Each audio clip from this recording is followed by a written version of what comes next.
Patterson takes 8 for new career best figures.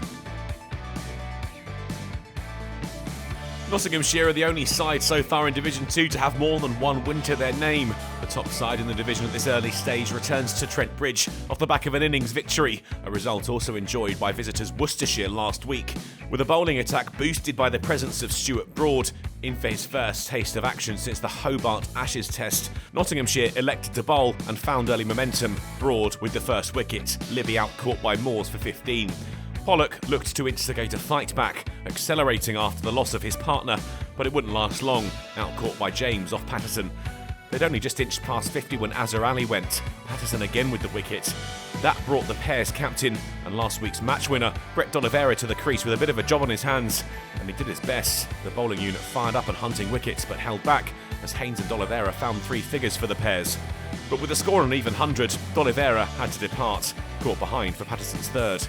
The Notts bowler finished the session with 4 wickets to his name. Barnard out dragging on just before the break.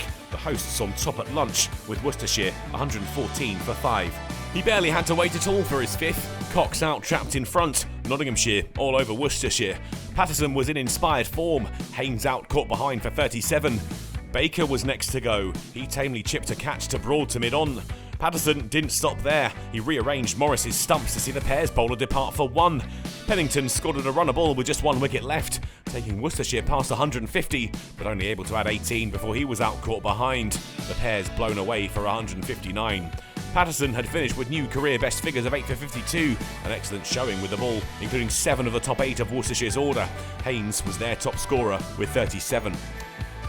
Notts got their innings started. Tea delayed. The hosts looked comfortable. Ben Slater fresh off the back of his new top score, partnered by Hasib Hamid at the top of the order, and the pair swiftly had 50 runs scored off 82 balls.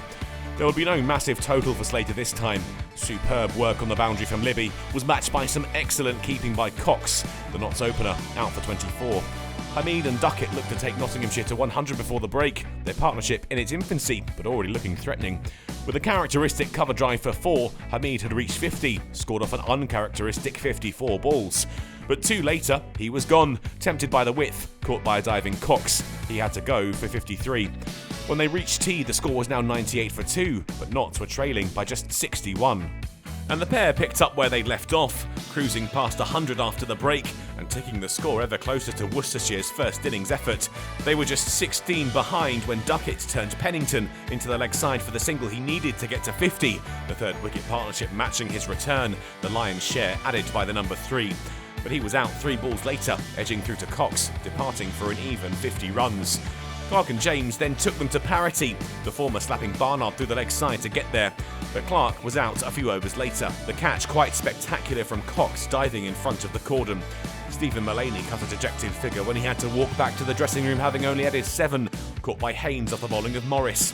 And they were 7 down before the end of the day. Patterson White, unable to get off the mark, run out called through by Moores, Baker's radar tuned to perfection.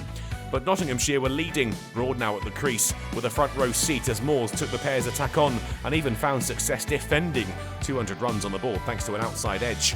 The hosts led by 44 at the end of the day, the score 203 for 7, but the game was in the balance and moving at some rate. 17 wickets had tumbled on day 1. The hosts will hope to turn that double-digit lead into a triple-figure one on Friday morning. Worcestershire won't want to let them get too far ahead.